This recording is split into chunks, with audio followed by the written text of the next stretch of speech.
Kalau saya tak tahulah hari macam mana, tapi kalau situasi kita, kawan-kawan kita ni boleh kata setiap hari ada je yang kena pergi ke balai polis. Macam koyaknya.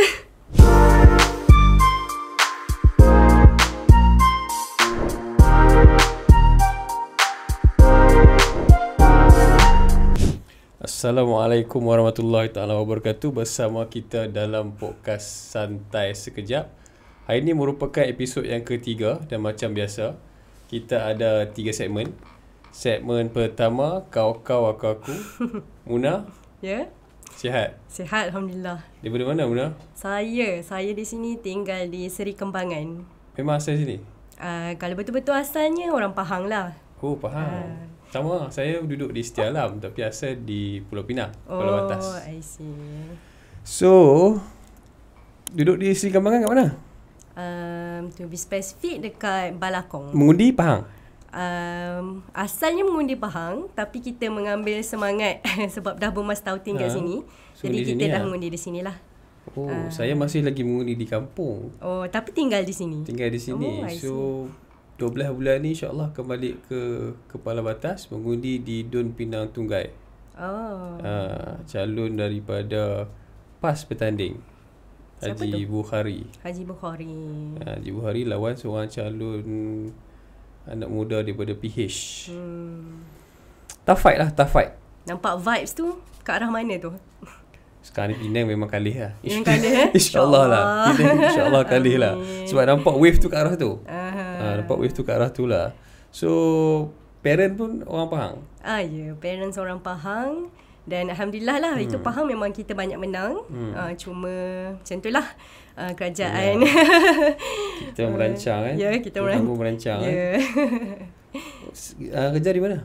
Saya duduk di Seri Kembangan tapi kerja di Gombak.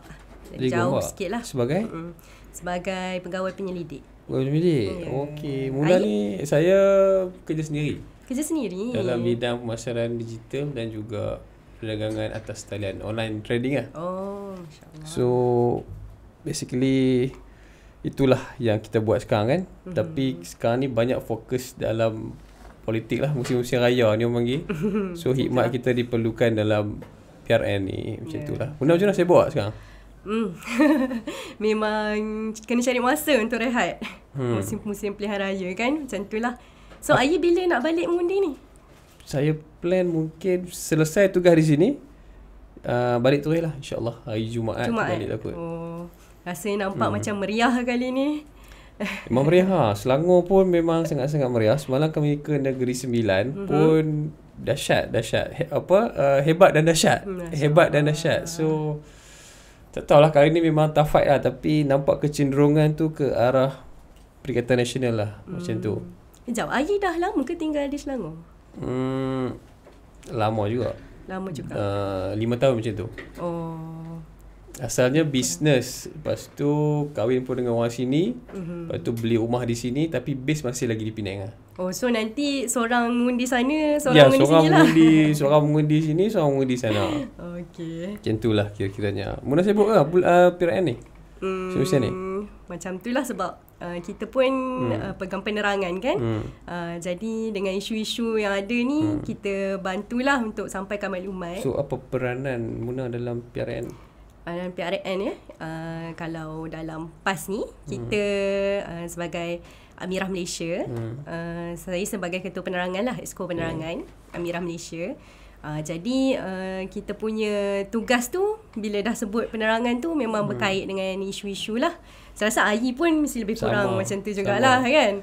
Isu-isu yang banyak yang orang tak tahu, kita bawa bagi orang tahu. Betul. Itu je tugas kita. Especially isu anak muda, isu wanita. Ya, betul. Sebab mungkin kita, saya rasa lah, mungkin kita mengimbangkan lah calon dengan ahli politik, mungkin dia banyak bercakap pasal isu yang lebih responsif kan. Tapi kita mungkin lebih kepada polisi, kita mengimbangkan kan. Calon dia dah macam pengantin dah sekarang. Oh, ya ke? Calon dia dah macam pengantin dah. So kita di sebalik tabir ni lah akan buat kerja-kerja yang sepatutnya kan. Okay, so kita nak ke segmen kedua terus ke? Boleh on. Kita on terus segmen kedua. Okay. Alright.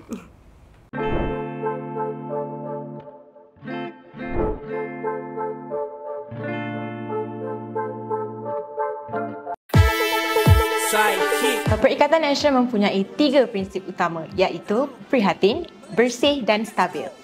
3 prinsip inilah yang mengukuhkan lagi Perikatan Nasional dalam pembinaan Malaysia. Maka, pada pilihan raya negeri yang akan datang ini, jangan lupa untuk mengundi Perikatan Nasional. Prihatin, bersih dan stabil.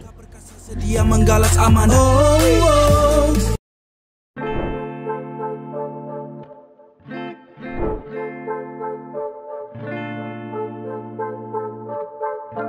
Okey, kembali semula kita ke Santai Sekejap untuk segmen yang kedua. Jadi tadi kita dah berkenal-kenalan sedikit antara saya Muna dan juga daripada sana Ai. Jadi untuk segmen yang kedua ni kita nak cerita pasal anak muda dan politik lah.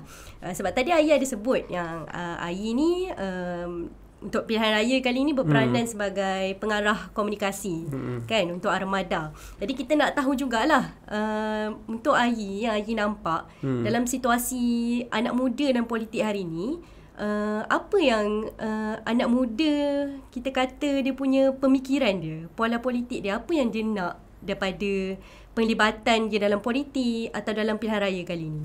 Dia pola pemikiran anak muda ni, masalah dia cabaran lah. Saya rasa Muna pun alami juga.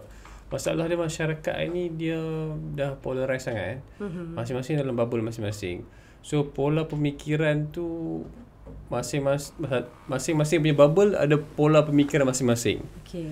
Tapi secara umumnya macam saya sendirilah, kita duduk dalam circle anak muda kan. Anak muda sebenarnya dah tak kisah sangat pun pasal politik race ni. Betul, setuju. Kan? Sebab apa yang mereka nak, apa yang mereka dapat in future je. Sebab kalau saya tengok lah, macam sekarang ni yang saya nampak ada dua keadaan. Dia punya kecenderungan ke arah politik ni. Yang pertama, image. Image parti tu. Dia nak parti yang baru lah. Anak muda ni semua nak benda baru kan. So Image yang lebih segar lah. Image yang lebih segar kan. So at the right time, bila undi 18 tu diluluskan, lepas tu muncul Parti Perikatan Nasional, image branding yang fresh, tapi di belakang image tu adalah 2 parti utama komponen ataupun 3 parti utama komponen yang strong. Basically dah ada background, track record yang bagus. Cuma branding Perikatan Nasional tu ada branding yang baru. Memang menepati kehendak anak muda sekarang lah. Lepas tu pula tagline yang kita guna, bersih dan stabil tu bagi saya something yang boleh offer untuk anak muda. Kemudian saya tengok macam saya cakap tadi lah, dia anak muda ni tak peduli pasal politik racial ni ataupun isu yang 3R yang kita duk sentuh-sentuh sekarang ni, dan tak terkesan pun. Cuma berkenaan trust issue on yang pertama, bila pemimpin ni duk spin-spin ni, dia akan timbul trust issue lah. Betul. Yang kedua, pemimpin yang korup ni tapi diangkat sebagai pemimpin, yang ni pun akan menimbulkan trust issue kepada anak muda lah. So Mona punya challenge sama juga macam mana? Cakap pasal polarization ni, saya ada pandangan yang saya mungkin sama, ada berbeza sedikit. Sebab saya nampak pasca Pakatan Harapan 1.0, dia dapat tabir negara kan. Kat situ kita nampak ada anak muda ni dia kembali dengan politik identiti. Maksudnya dengan tindakan-tindakan yang kita lihat dalam kerajaan Pakatan Harapan yang lepas, menyebabkan ada sisi-sisi yang anak muda ni dia nak kembali. Maksudnya dia mencari identiti dia lah, identiti Melayu, identiti Islam, tanpa menafikan kita tak macam generasi yang sebelum ni. Maksudnya kita ada tapi tak sama. Maksudnya mereka, kita tak menidakkan bangsa Melayu itu bangsa terasa. Ya, betul. Dan bagi saya anak muda hari ni ramai yang menyedari realiti tersebut. Maksudnya kita boleh lihat kan macam mana gelombang yang ada sekarang, gelombang Sanusi kan, yang orang duk sebut. Jadi bagi saya lah, mungkin ada perbezaan sikit di antara anak muda bandar dengan anak muda luar bandar. Yes, tapi secara asasnya saya melihat anak muda ni dia masih berpegang pada politik identiti lah. Cuma bila sebut satu lagi yang saya rasa dia yang membezakan kita dengan generasi sebelum, sebab kita anak muda hari ni kita berpegang kepada politik fakta. Itu yang saya setuju dengan Ayi sebut tadi, yang Ayi kata anak muda hari ni dia buat keputusan berdasarkan prestasi kerajaan hari ni.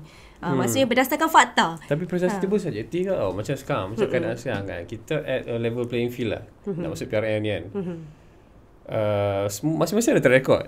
Kita tak boleh deny lah benda tu. PH ada track record, BN ada track record, PM pun ada track record. Tapi bila masa tempoh sekarang ni saja nak tanya muda kan. Dalam tempoh sekarang ni, apa yang membuatkan anak muda tu dia trigger, cenderung tu nak pilih yang mana? Untuk untuk PRU ni lah. Untuk PRN ni lah. Sebab PRN sekarang kan level playing field kan. Semua ada track record masing-masing. Kan, walaupun bergaduh lah. Aku yang hapuskan hutang Felda, aku yang bagi duit kat Felda. Bergaduh macam mana tapi dua-dua ada jasa. Kan, so apa yang Muna rasa? Macam mana pendapat? Kalau kita tengok dulu kan, macam sekarang semua maklumat tu ada di hujung jari. Jadi maklumat tu dia tak datang satu pihak je. Kita kata setiap kerajaan tu dia ada track record. Tapi fakta tu semua anak muda boleh akses. Dia tak dengar daripada satu je lah. Jadi dia boleh nilai. Dia boleh nilai sendiri. Dengan teknologi yang ada hari ni, based on fakta. Sebab saya ada terbaca ada satu penganalisis politik ni, dia jangkakan bahawa peratusan mengundi kali ni akan meningkat dengan PRN ni? Yes, PRN kali ni akan meningkat dengan lebih lagi berbanding PRU hari tu. Antara salah satu faktornya adalah prestasi kerajaan perpaduan atau kerajaan madani. Prestasi kerajaan sekarang. Ya.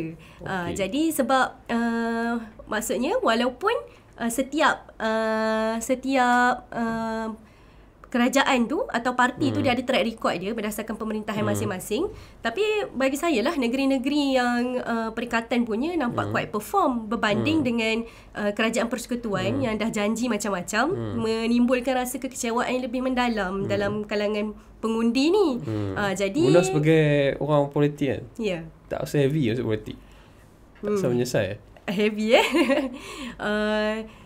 sebabnya macam saya sendiri, kita tak terjun dalam politik tu secara tiba-tiba. Kita dah beransur sikit-sikit. Jadi start kita tak rasa berat lah. Start daripada mana? Kalau ikut start mungkin masa belajar dulu kot. Masa belajar dulu? Di universiti. Okay. Cuma nak kata tak ada lah start slow sangat sebab masa tu kalau ingat balik sampai kena dakwa kat mahkamah universiti lah. Masa kat universiti lah. Lepas tu keluar. Masa di universiti tu masuk melalui apa? Di universiti di universiti sebab saya kuliah undang-undang. Di kuliah undang-undang. Universiti mana? UIA. Oh, okay. iCall lah. Kalau orang UIA mungkin familiar lah kan dengan iCall. Jadi dekat universiti ni kita kan ada banyak persatuan kan. Saya rasa setiap universiti pun ada persatuan Islam. Ada. Universiti mana? Tapi saya UiTM. UiTM. Tapi saya mana masa tu? UiTM Seri Iskandar. Saya ni masa UiTM lara sikit. Banyak main banyak.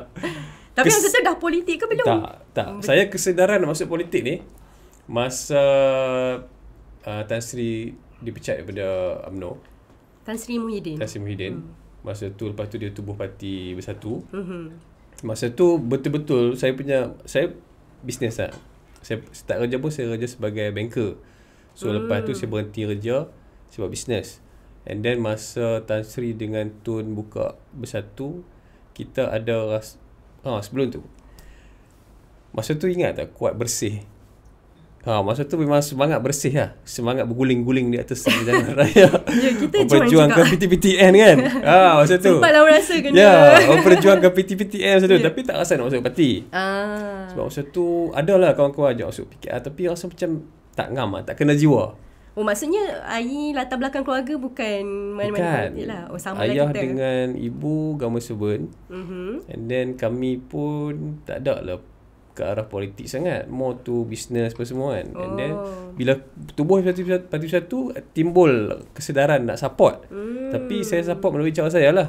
Masa tu di universiti ke? Masa tu dah start business, dah start di KL lah. Lepas tu barulah orang tarik start pegang ketua sayap di cawangan, lepas tu ketua sayap di bahagian, sampailah sekarang ni. So dari segi nak kata menyesal tu, saya jumpa satu dunia yang baru dalam politik. Sebelum saya tak pernah terlibat dengan benda-benda pro mahasiswa ke, tak pernah dengar lah. Tak pernah. Betul-betul pemikiran ni kapitalis ya. Oh, Masya Allah. Betul-betul hustle, make money, itu je. Lepas tu dah timbul kesedaran nak bantu masyarakat melalui politik semua kan. Sekarang ni dia dah terbuka. Oh, kalau kita tak buat, siapa lagi nak buat? Betul. Saya pernah cakap kat kawan saya sampai bergaduh, tak bercakap sampai sekarang. Bila saya duduk dalam parti kan, saya kata dia, kalau kita tak buat benda ni, ada dua jenis orang yang akan buat. Satu, orang yang bodoh, kasar sikit lah cakap. Oh, satu lagi orang yang tamak. Kalau kita tak start, sampai bila-bila muka yang sama je aku pegang tanpa pemerintahan ni. Berbalik pada cerita tadi. Muna rasa PN ni ada sokongan daripada orang muda ke? Sokongan anak muda saya rasa Ayi pun TikTokers. Walaupun data pada PRU 15 itu dah membuktikan yang anak muda memang bersama kita. Tapi still ada bubble juga. Ada sikit kat PH, ada sikit kat BN, ada sikit kat PN kan. Tapi saya pun banyak buat TikTok. So memang kecenderungan anak muda terhadap PN tu tinggi lah. Kita tak boleh nafi benda tu lah. Muna macam mana? Saya rasa insyaAllah lah gelombang kali ni akan lebih besar daripada PRU yang lepas. Sebab kalau kita tengok anak muda ni kan dia banyak duduk di TikTok kan, berbanding dengan platform media sosial yang lain. Jadi platform media sosial yang lain ni, untuk kita nak ukur sokongan terhadap satu-satu parti tu, bagi saya dia agak sukar. Sebab medium lain ni dia senang kita nak buat fake account. Yes, the best part jadi is dekat saya punya follower, saya punya supporter organik tau. Betul. Bukanlah terdiri daripada Jcom, bukanlah. Dia organik. So itu yang saya agak impress lah. Dan zaman hari ni anak muda ni dia berani nak bagi tahu. Macam dulu undi rahsia. Sekarang ni kita terbuka. Sekarang dah open dah. Anak muda tak takut nak cakap dia undi siapa. Dan gelombang tu bagi saya makin nampak meluas lah. Kalau kita tengok, sebab di TikTok tak ada susah kan, sebab dia memerlukan orang tu menonjolkan muka. Jadi macam tu lah. Bila buat TikTok ni, pernah kena cop walaun tak? Of course. Sebelum buat TikTok lagi dah kena tampal kat dahi tu logo walaun kan. Tapi Ayi kena juga? Saya dulu tak tahu walaun ni apa. Serius memang tak tahu. Lepas tu saya rasa walaun ni dalam kalangan kami lah. Dia start famous lepas PRU 15 ni lah. Seorang kata, aku kata kat hang walaun, hang kata aku walanon kan. Cuba ada satu video yang ni best juga. Saya berkenaan dengan EPF punya pengeluaran tu, saya lebih cenderung kepada, minta maaf lah, saya lebih cenderung kepada untuk bukanlah tidak mengeluarkan, tapi saya rasa ada inisiatif yang lebih baik. So bila saya explain benda tu secara berhemah kepada orang, nak bagi pendedahan dekat orang macam mana benda ni akan berkesan jangka masa panjang semua, ada satu komen tu dia cakap, walaupun mesti tak faham ni.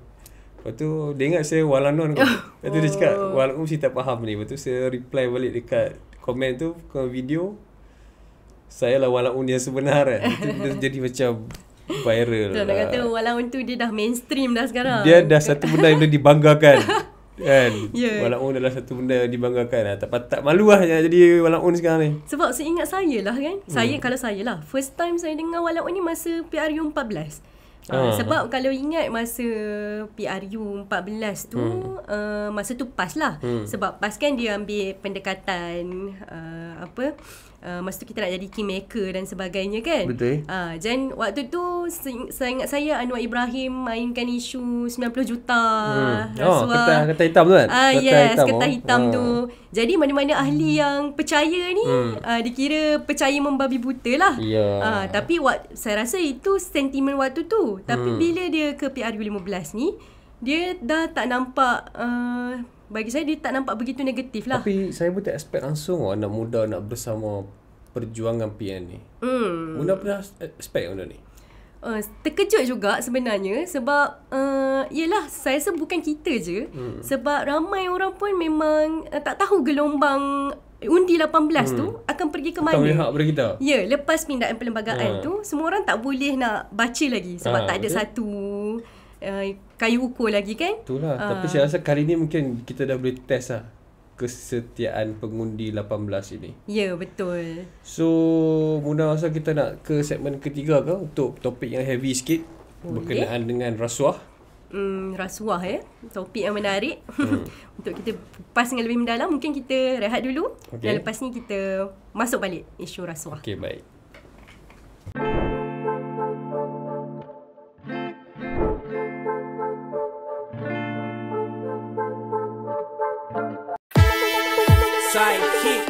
Harapan saya sebagai anak muda untuk pilihan raya negeri kali ini adalah untuk mendapatkan sebuah kerajaan yang stabil.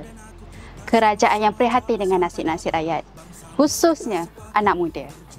Kita tahu anak muda kali ini menempuh pelbagai isu dari sudut ekonomi, peluang pekerjaan dan juga macam-macam lagi. Isu keselamatan.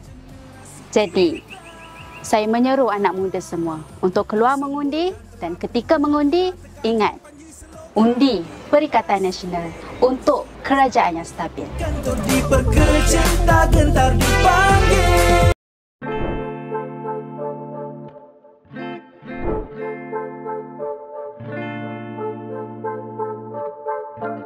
Okey, kembali kita di episod 3 Santai Sekejap, segmen yang ketiga, Muna. Ya. Segmen ni heavy sikit. Tapi sebelum kita masuk segmen heavy ni, nak tanya Muna dulu. Ya. Agak-agak siapa role model anak-anak muda dalam PN ni? Role model. Kalau side Muna, Apa dia? kalau side muda lah. Side saya maksudnya pengundi muda dia nampak siapa dalam Perikatan Nasional. Idola. Anak muda sekarang suka idola. Idola Itulah kalau dulu, kalau wanita muda lah. Kalau sebut idola ni, saya tak tahu zaman Ayi macam mana. Tapi rasanya kita sama umur je. Tapi kalau saya dululah, walaupun kita tak kenal politik lagi, tapi kita nampak kalau figura role model tu Nur Izzah. Dululah. Dulu. Kalau anak wanita-wanita ni lah, kita nampak memang yelah nampak pejuang baik macam tu kan. Tapi makin masa berlalu kita pun dah tak dapat maklumat satu pihak je. Jadi bagi kita sekarang Perikatan Nasional ni dia tidak ketandusan idola anak muda lah. Kalau di Armada sendiri kita ada WAF kan, Muhammad Faisal. Kalau dekat belah Amirah baru-baru ni kita ada ahli parlimen baru yang kita lahirkan dekat Kepala Batas, tempat Ayi. YB Mastura. Saya rasa dia punya track record tu cukup menarik lah untuk diidolakan oleh anak-anak muda. Sebab dalam keadaan dia masih muda, terlibat aktif dengan politik, tapi dia boleh genggam PhD. Saya pun memang ada cita-cita ke arah tu, tapi belum lagi. YB Mastura dapat dulu kan PhD. Sebab itu kalau di mata saya lah. Tapi kalau mata Ayi macam mana? Saya mula-mula dulu kalau idola ni Syed Saddiq lah. Saddiq lah. Tapi lepas Syed Saddiq keluar daripada satu, Waf ambil alih sebagai ketua Armada. Saya mula-mula bukan dalam tim Waf tau. Saya tim lain. Waf ni memang dia orang panggil mak jargon. Orang banyak underestimate dia tau Waf ni. Tapi saya bila kenal dia lama, dia ni memang seorang yang luar biasa pandai. Kalau nak compare dengan saya tu lah, saya rasa dia ni memang orang yang sangat rajin membaca. Ya, saya kenal dia melalui blog Raushan Fakir. Masa dia tulis blog tu kan. Sebab tu dia memang terkenal dengan orang yang. Tapi kalau orang panggil dia mak jargon, you nak ada dalam kepala jargon-jargon macam tu, you mesti kena ada knowledge tau. Ya, betul. Dan you mesti power lah menghafal. So Wan Faizal ni memang seorang yang saya boleh kata pandai, yang intelligent. Dan saya mula-mula ingat dia ni macam tak ada lah popular sangat tau. Lepas tu bila saya duduk follow dia, buat kerja sekali dengan dia sejak jadi ahli parlimen ni, saya pergi mana pun ada orang ajak nak ambil gambar.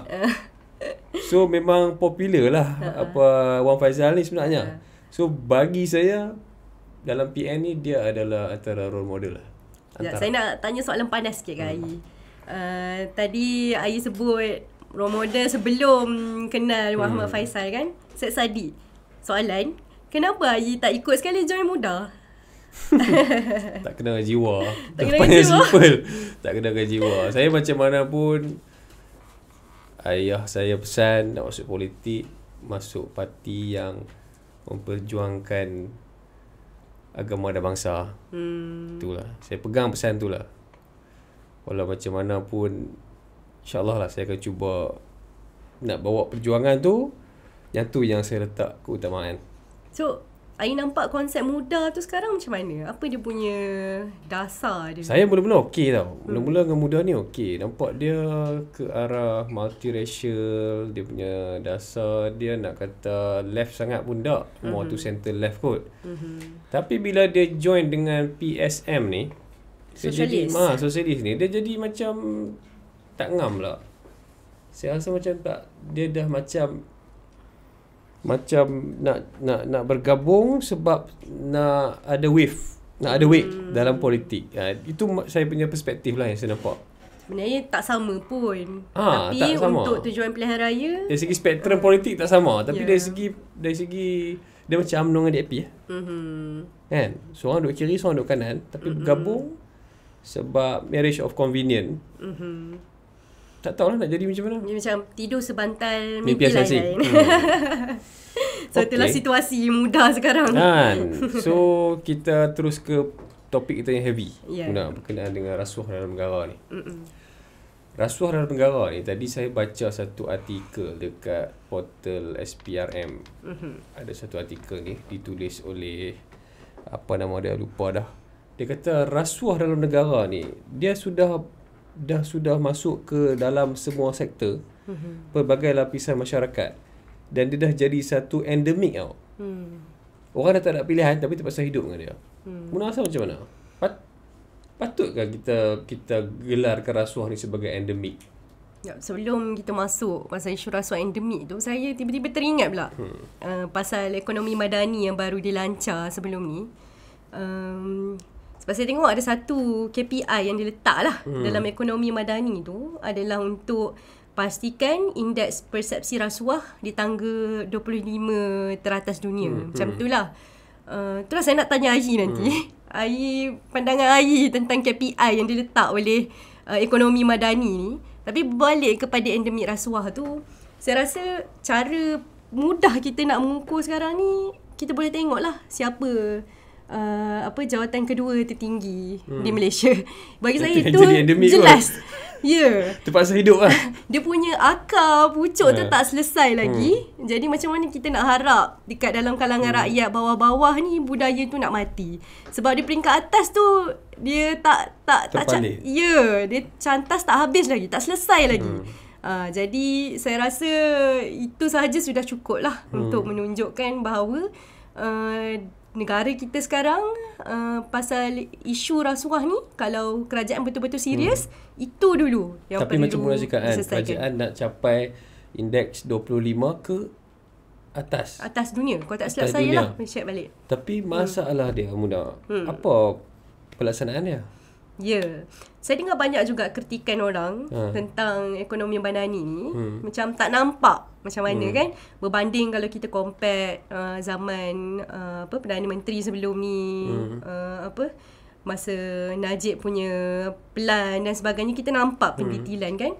Jadi itulah, kalau tengok pada KPI yang diletak tu, kita pun tak jelas macam mana nak buat tu, selain daripada laung-laung kat pentas ceramah tu lah. Pelaksanaannya kita nampak macam mana, kecuali yang dikenakan kat atas pembangkang. Cepat. So kita tengok siasatan, malam panggil siasatan, esok dah dakwa. Ni dengar-dengar lah. Dengar-dengar. Kita bukan tuduh, tapi dengar-dengar lah. Ni ura-ura kata nak gugur 47 tuduhan ni. Ada dengar? Bukan ura-ura dah tu rasanya. Memang surat tu dah dihantarkan kepada Jabatan Pendakwaan Negara, GC. So macam mana kita nak ke arah indeks tu? To be fair lah kan, baru hantar surat. Ini argument penyokong-penyokong Pakatan Harapan lah. Cuma yang kita question tu bila di pihak pembangkang sangat lajulah. Tapi bila seorang TPM hantar surat representasi untuk gugurkan kes 47 kes, dan katanya ada surat sokongan daripada SPRM yang cakap ada bukti baru. Jadi sekarang dah bulan 8, siasatan tu tak selesai lagi. Muna by profession lawyer. Background undang-undang, tapi insyaAllah akan praktis. Tapi sekarang masih penyelidik undang-undang lah. So mahir lah dalam kes ni. Tak adalah kita kata mahir, tapi kalau baca kes tu kita baca lah. So there is image TPM kat satu negara ni yang macam ni. Ya. Dia boleh menimbulkan hilang kepercayaan ke daripada masyarakat? Sebab saya tengok respon rakyat lah kan. Ataupun orang macam dulu mula-mula bila PMX naik, orang macam tak boleh nak rasuah apa semua kan. Tiba-tiba Zahid jadi TPM. Ya. Sebab ia menimbulkan kesansian. Macam tadi Ayi sebut, trust deficit kan. Macam dalam isu ni, bagi saya impact dia besar. Sebab trust deficit tu bukan pada kerajaan sahaja, tapi pada institusi. Jadi rakyat jadi macam tak tahu dah nak percaya ni boleh ke AG, libatkan AG, libatkan SPRM, libatkan mahkamah.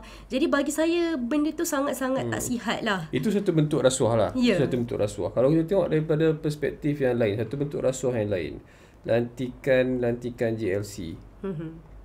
Kecenderungan tu ada. Dulu memang dilaung-laungkan. Kita tak mau lantikan politik dalam JLC. Kan, tapi sekarang ni ada pula. Tapi katanya ada beza JLC dengan Badan Berkanun. Dengan tapi agensi. kita tahulah. Yang mana tahu-tahulah. Mana tahulah. Tapinya macam itulah yang selalu kita dengar pun. Rasuah ni dia bukan isu siapa benar, siapa salah. Tapi siapa sokong dia akan dapat ganjaran, siapa tak sokong dia akan didakwa. Kalau kita nak bincang dari segi ilmiah, macam mana kita nak mengurangkanlah rasuah ni dari perspektif Muna? Macam saya sebut kat Ayi dululah. Yang pertama yang atas tu dulu. Dia kena buktikan yang kita tak kompromi. Bukan sekadar cakap di mulut saja, tapi kena tunjuk melalui komitmen kerajaan. Sebab bila TPM jadi yang ada kes rasuah, kalau ikut kata tak silap saya, ada seorang bekas hakim komen, dia akan boleh bagi pressure pada institusi kehakiman untuk buat keputusan. Ada orang argue sebelum ni memang Najib dan sebagainya ada juga bagi surat representasi, tapi AG okey je tolak. Tapi kita kena sedar yang bagi surat representasi tu sekarang ada jawatan kedua tertinggi dalam negara. Jadi pressure tu mesti ada. Jadi itu bagi saya basic lah untuk yang kita selesaikan isu rasuah ni. So yang kedua, kalau Education. ikut kajian-kajian pun salah satunya sebab faktor masalah ekonomi lah. Ekonomi yang menekan kan. Apa pendapat Muna kalau saya kata disebabkan gaji mungkin orang cenderung untuk ambil rasuah? Terutamanya gaji penjawat awam. Ini yang satu lagi yang saya rasa dia ada kaitan dengan ekonomi madani tu. Yang kita geram tu sebab dalam ekonomi madani kan dia kata pasal gaji yang kompetitif dan sebagainya. Gaji progresif. Gaji progresif. Seolah-olah nak paksa swasta untuk naikkan gaji. Tapi gaji penjawat awam macam mana? Maksudnya apa pelan kerajaan? Kalau kita sebab sebagai penyelidik, saya pun selalu assist di parlimen lah. Macam RUU, lepas tu kita bahas dasar. Jadi kalau kita tengok perbahasan-perbahasan di parlimen pun banyak ahli-ahli parlimen, termasuklah terutamanya daripada Perikatan Nasional yang bangkitkan isu kebajikan, macam polis, askar, doktor yang tak selesai lagi walaupun dah bentang kertas putih kan. Tapi tak nampak lagi secara penuntasnya macam mana. Jadi kos harga hidup meninggi.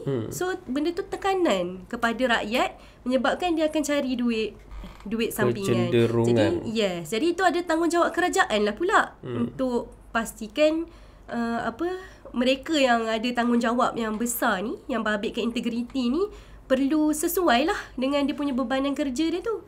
Kalau Ayi? Sebab saya rasa dari segi orang side businessman lah, kalau dari segi kelompongan sistem ni, macam saya sendiri pun, saya ada juga yang buat projek-projek dengan MOF dan kementerian semua kan. Dari segi sistem wise, sistem tu dah cantik, dah solid kalau untuk MOF lah, yang online semua ni kan. Tapi tak tahu dekat mana lah yang boleh menyebabkan ada kepincangan ini berlaku di peringkat atasan. Cuma kalau masih ada yang saya tahu kementerian-kementerian tertentu ataupun agensi-agensi tertentu yang menggunakan amalan manual ni. So memang kat situ kecenderungan untuk berlaku ketirisan dan kepincangan tu tinggi lah. Itu daripada sudut businessman. Tapi masalah dari rasuah ni, dia tak berlaku dalam kalangan orang kaya yang nak jadi lagi kaya saja. Dia berlaku juga dalam kalangan orang yang pendapatan rendah, tapi nak tambah pendapatan dia. Dia jadi macam satu pendapatan sampingan pula rasuah ni. Kalau kita tengok dari segi perspektif bukan semata-mata orang politik lah. Itulah sebab kalau saya perhatikan lah kan, kes-kes yang melibatkan pemimpin UMNO memang kebanyakannya sebab rasuah tu dapat sebab kita nak bagi projek. Even dalam kes Zahid Hamidi pun pendakwaan dia ada dari sudut tu lah. Maksudnya masa pegang KDN, ada syarikat yang bagi sumbang duit dan dapat sambung projek dan sekian-sekian. Sebab tu saya rasa tadi dia balik kepada isu lantikan politik tu. Ya. Tapi kalau kita ubah sikit perspektif, angle dah musim-musim PRN ni kan, adakah Muna rasa lah insentif yang diumumkan baru-baru ni, adakah itu satu bentuk rasuah atau gula-gula? Dia macam kalau dari tapi jelas lah kita punya Perdana Menteri cakap tentang sokongan tu kan. Tapi you baca tak apa statement Perdana Menteri? Saya baca, tapi saya baca sekali lalu lah sebab dah macam tak boleh nak terima kan. Kalau tengok ada statement Perdana Menteri, dia tak ada kesalahan lah pada perbuatan mengumumkan sogokan secara terang-terangan tu. Alasannya sebab waktu tu tak start lagi untuk kempen. Maksudnya tarikh untuk kempen tak start lagi. Waktu tu? Ya, waktu diumumkan tu. Sebab tarikh untuk kempen tu tak silap saya esoknya. Oh, macam tu pula. Macam tu. Tapi, jadi kalau nak compare dengan yang Ahli Parlimen Kuala Terengganu tu macam mana? Mungkin faham sikit kot. Kes petition pilihan raya tu kan. Dia macam kalau dalam kes yang Zahid umum kat Terengganu tu, bagi saya itu memang sangat jelas dan terang lah, sangat loud sebab dia cakap secara terang-terangan. Maksudnya peruntukan dalam majlis kerajaan, dia announce yang peruntukan tu tengok pada prestasi 12 hari bulan 8 ni. Saya rasa itu key dia. Cuma yang argument dia tak announce, dia announce tu sebelum kempen. Yes. Jadi tak ada kesalahan. SPRM kata tak ada sogokan. Habis yang Ahli Parlimen Kuala Terengganu tu, yang dia bagi tu adalah insentif kerajaan negeri kan. Kalau tengok kes yang petition Parlimen Kuala Terengganu tu, dia punya tak silap saya program e-belia. Program e-belia dia bagi pada mahasiswa, anak-anak muda. Tapi kalau tengok dia punya flow proses tu, perancangan tu dia dah buat lama lah. Sebelum of course perancangan mesti kena lama kan. Yelah, of course lah. Maksudnya perancangan tu lama, maksudnya dia bukan diluluskan waktu tempoh kempen ke ada. Bukan lulus waktu kempen, lulus lama. Cuma satu lagi yang saya rasa perbezaan besar dan utama dalam kes yang Kuala Terengganu tu dengan Zahid tu, sebab dalam kes Kuala Terengganu tu tak ada syarat diletakkan bahawa orang yang sokong PAS je boleh dapat, orang yang sokong Perikatan Nasional je boleh dapat. Tak ada condition. Kalau kita baca statement daripada Bersih, dia kata untuk sesuatu tu dikira sebagai rasuah, ada kena fulfill 3C. Condition, campaign dan candidate. So dalam kes Zahid ni dia bukan candidate lah. Tapi cumanya still lah 2C tu dia letak condition. Dan dia berkempen untuk mengundi. Tapi kalau dia bukan kalau kes Kuala Terengganu tak ada kempen, tak ada pun suruh mengundi ke apa ke, tak ada. Tapi bukan kalau dalam atas PRM dia ada perkataan sekutu ke? Ejen. Ejen. itu dia perbincangan yang lebih teknikal lah. Teknikal lah. Maksudnya macam court kena decide pula dia ni betul ke dia ni ejen kepada calon. So kalau ada makin kompleks sikit ni kalau compare dengan Marang dia ada perbezaan lah sikit daripada apa perbincangan mengenai kes tu. So tapi dalam kes Kuala Terengganu ni yang bagi tu ESCO lah. Tapi macam tadi lah, dia tak ada umum, tak ada condition, tak ada kempen. Semua orang boleh dapat je bantuan yang diberikan tu. Jadi bagi saya Zahid tu dia memang perbuatan dia tu memang macam mana kita kata terlampau jelas untuk kita nak tafsirkan bukan sogokan untuk pilihan raya, sebab dia nyatakan secara jelas ada kaitan dengan undi dan di majlis kerajaan. Bagi saya itu sangat tak fair, sebab peruntukan yang dia announce tu bukan duit dia tapi duit kita yang membayar cukai ni. Tu lah, dia ada satu garisan yang sangat nipis. Nak tafsir benda ni kan, keadaan ni. Tapi itulah, macam mana pun akan bagi kesan juga pada masyarakat. Tambah sekali budaya ni yang kita harapkan daripada kerajaan baru ni. Saya cakap terang Muna, walaupun saya bukanlah penyokong, apatah lagi seorang pengundi apa kata harapan, tapi masa bergolak tu, masa kita hanging tu, saya sejujurnya saya nak tengok Anwar Ibrahim jadi Perdana Menteri. Even saya cakap dekat ahli-ahli parti semua, saya cakap pasal apa kita nak kelang kabut nak form government. Sebab mereka ada right lah konon-kononnya, sebab mereka majoriti. Lepas Mahathir resign tu ke? No, masa baru ni yang hang parlimen tu, masing-masing tak ada majoriti kan. So biarlah mereka buat gabungan. Saya sendiri saya nak tengok Anwar punya reform ni macam mana. Dan kita dah nampak lah 8 bulan. So bila dah makin hari kan, mahu saya menjadi penjilat kepada penyamun ke apa kan, tengok-tengok alamak murid juga. Lepas tu hari tu dia betul-betul dia umum, dia kata dia takkan umum projek. Ingat dia kata dia takkan umum projek-projek mega semua ni kan. Sekali dia umum juga benda-benda macam ni. So masalahnya banyak sangat. Bukan tu je. Yang dia cakap pagi tu lain, malam dah terus lain. Saya rasa macam aduhai. Dan inilah yang kita kata tadi, anak muda maklumat tu sampai dekat dia. Dia buat macam orang zaman sekarang ni tak boleh nak refer kat mana-mana. Tak ada internet. Itu masalah dia. Benda-benda ni akan jadi kesan apa tau. Siapa-siapa pun yang akan ambil kerajaan selepas ini, katalah tiba-tiba pilihan raya ni jadi satu referendum kepada kerajaan ada pada hari ini, dan katalah kerajaan hari ini tumbang ke apa ke, benda ni dia satu benda yang negatif lah. Dia akan diwarisi sampai bila-bila. Betul. Kan? Sebab dia dah jadi seolah-olah macam budaya.